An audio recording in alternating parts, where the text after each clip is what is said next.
Hi students, welcome to Mithun Education channel.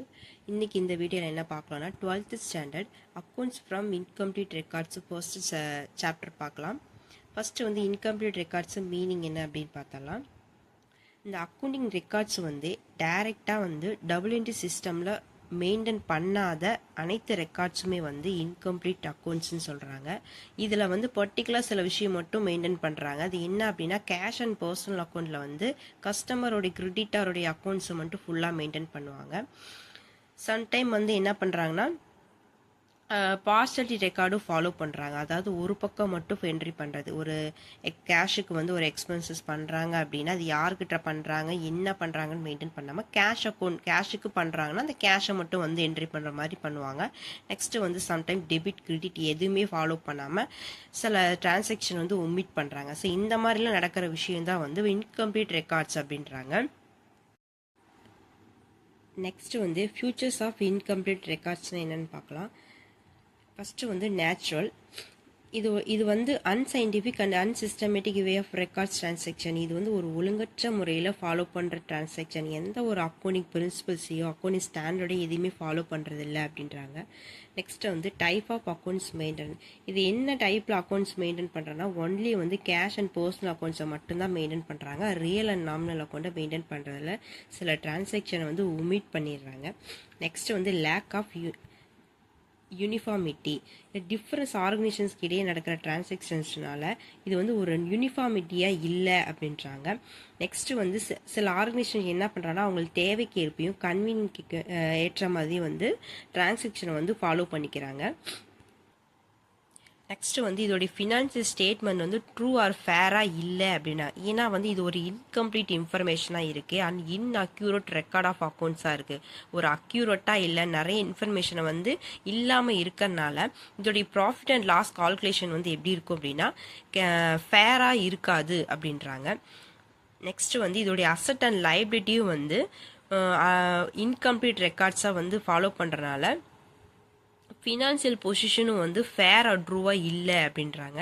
Next வந்து suitability. இது யாருக்கெல்லாம் சூட்டபிள் அப்படின்னா இது வந்து கரெக்டாக வந்து லீகல் அப்ளிகேஷனை வந்து ஃபாலோ பண்ணுற எந்த பிஸ்னஸ்க்கும் இது வந்து சூட்டபிள் இல்லை. ஒரு ஸ்மால் சைஸ் ட்ரேடர்ஸே பார்ட்னர்ஷிப் ஃபர்ம்ஸ்க்கு மட்டும்தான் இது சூட்டபிளான ஒரு விஷயம் அப்படின்றாங்க. நெக்ஸ்ட்டு வந்து mixing up personal and business transaction. இதில் என்ன பண்ணுறாங்கன்னா பர்சனலுக்கு சில டிரான்சாக்ஷன் வாங்குறாங்க, அதாவது ஒரு எக்ஸ்பென்சஸ் பண்ணுறாங்க, ஒரு திங்ஸ் வாங்குறாங்க, பர்ச்சேஸ் பண்ணுறாங்க அப்படின்னா அதெல்லாம் வந்து என்ன பண்ணினா பிஸ்னஸில் வந்து ஆட் பண்ணிடுறாங்க. ஸோ இதெல்லாம் வந்து இன்கம்ப்ளீட் ரெக்கார்டோட ஃபியூச்சர்ஸ் அப்படின்றாங்க. நெக்ஸ்ட் வந்து லிமிடேஷன் ஆஃப் இன்கம்ப்ளீட் ரெக்கார்ட்ஸ். இந்த இன்கம்ப்ளீட் ரெக்கார்ட்ஸோட லிமிடேஷன் என்ன அப்படின்னு பார்த்தோம்னா lack of proper maintenance of record. இது வந்து ஒரு அன்சைன்டிஃபிக் அண்ட் அன்சிஸ்டமேட்டிக் வேவை வந்து மெயின்டைன் பண்ணுறதுனால இதில் ரியல் அண்ட் நாமினல் அக்கௌண்ட் வந்து மெயின்டைன் பண்ணுறதில்ல. ஸோ அதாவது ஒரு பர்சனல் அந்த கேஷ் அக்கௌண்ட்டை மட்டும் மெயின்டைன் பண்ணுறாங்க அப்படின்னாங்க. நெக்ஸ்ட் வந்து டிஃபிகல்ட் இன் ப்ரிப்பரிங் ட்ரையல் பேலன்ஸு. ஏன்னா இதில் வந்து சில ஐட்டம் வந்து இன்அக்யூரேட், அதாவது அக்யூரேட்டாக இல்லாமல் இன்கம்ப்ளீட்டாக இருக்கறனால இதில் ட்ரையல் பேலன்ஸ் வந்து ப்ரிப்பேர் பண்ணுறது ரொம்ப டிஃபிகல்ட்டான விஷயமா இருக்குது அப்படின்றாங்க. ரெண்டாவது வந்து true profitability of the business.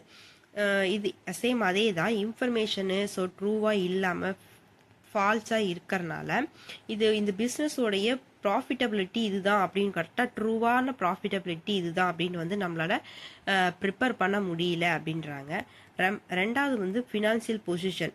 So இது ஆல்ரெடி ட்ரையல் பேலன்ஸு வந்து ப்ராப்பராக பண்ண முடியல, ப்ராஃபிட்டபிலிட்டி கரெக்டான ப்ராஃபிட்டபிலிட்டியாக மெயின்டைன் பண்ண முடியல. ஸோ இதெல்லாம் பண்ண முடியாதனால ஒரு ஃபினான்ஷியல் பொசிஷனும் வந்து அக்யூரேட்டாக நம்ம எடுத்து காட்டுறது வந்து ரொம்ப டிஃபிகல்ட்டாக இருக்குது அப்படின்றாங்க. ரெண்டாவது எரர் அண்டு ஃப்ராடு. ஸோ இதில் வந்து ப்ராப்பராக ஃபாலோ பண்ணாதனால இது ஏதாவது எரர் அண்டு ஃப்ராடு வந்து நடந்தாலும் இதை கண்டுபிடிக்கிறது ரொம்ப கஷ்டமாக இருக்குது அப்படின்றாங்க. ரெண்டாவது வந்து அன்அக்செப்டபிலிட்டி டு கவர்மெண்ட். ஸோ இது வந்து ப்ராப்பரான லீகலான சிஸ்டம் வந்து ஃபாலோ பண்ணாததுனால இது எந்த ஒரு கவர்மெண்ட்டும் இந்த ரெக்கார்ட்ஸ் வந்து அக்செப்ட் பண்ண மாட்டாங்க அப்படின்றாங்க.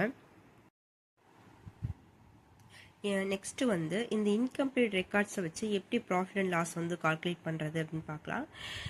ஃபர்ஸ்ட்டு வந்து அந்த இயரோடைய க்ளோசிங் கேபிட்டலை எடுத்துக்கணும். நெக்ஸ்ட் அதில் ஏதாவது வந்து நம்ம வித்ரா பண்ணியிருக்கோமா அப்படின்றத நம்ம ஆட் பண்ணிக்கணும்.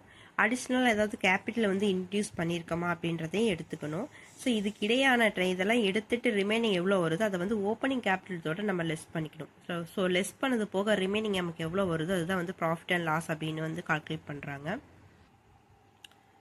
ஸோ இதுக்கு வந்து நம்ம ஒரு ஃபார்மேட் என்ன அப்படின்னா, ஃபஸ்ட்டு வந்து அந்த இயரோடைய கையில் வந்து க்ளோசிங் வந்து எவ்வளோ இருக்குது, எவ்வளோ அமௌண்ட் கேபிட்டல் வந்து வச்சுருக்காங்க, அதாவது 2031/3/2017 எவ்வளோ அமௌண்ட் வச்சுருக்காங்க அப்படின்னு எடுத்துக்கணும். அந்த இயரில் ஏதாவது நம்ம வந்து ட்ராயிங் பண்ணியிருக்கோமா, ஏதாவது அமௌண்ட் எடுத்திருக்கோமா அப்படின்றதையே ஆட் பண்ணிக்கணும். நெக்ஸ்ட்டு வந்து அந்த அந்த அந்த இயரில் வந்து ஏதாவது கேபிட்டலை வந்து இன்ட்ரடியூஸ் பண்ணியிருக்கோமா, புதுசாக வந்து இன்வெஸ்ட்மெண்ட் பண்ணியிருக்கோமா அப்படின்றத வந்து லெஸ் பண்ணிக்கணும். லெஸ் பண்ணி ரிமைனிங் அமௌண்ட்டை வந்து க்ளோசிங் கேபிட்டலாக எடுத்துக்கணும். லெஸ் பண்ணிட்டு ஃபர்ஸ்ட்டு அந்த இயரோட எண்டிங்கில் எவ்வளோ ஓப்பனிங் கேபிட்டல் இருந்துச்சு அதை வந்து அந்த க்ளோசிங் கேபிட்டலேருந்து லெஸ் பண்ணால் ரிமைனிங் எவ்வளோ கிடைக்குதோ அதை வந்து ப்ராஃபிட் அண்ட் லாஸ் அப்படின்னு மென்ஷன் பண்ணுறாங்க. ஓகே ஃப்ரெண்ட்ஸ், இந்த வீடியோவில் வந்து ஜஸ்ட் இன்ட்ரோ என்னன்னு பார்த்தோம். நெக்ஸ்ட் வீடியோவில் சம்மளோட பார்க்கலாம். தேங்க்யூ. இந்த வீடியோ உங்களுக்கு பிடிச்சிருந்துச்சுன்னா லைக் பண்ணுங்கள், ஷேர் பண்ணுங்கள், கமெண்ட் பண்ணுங்கள். Thank you.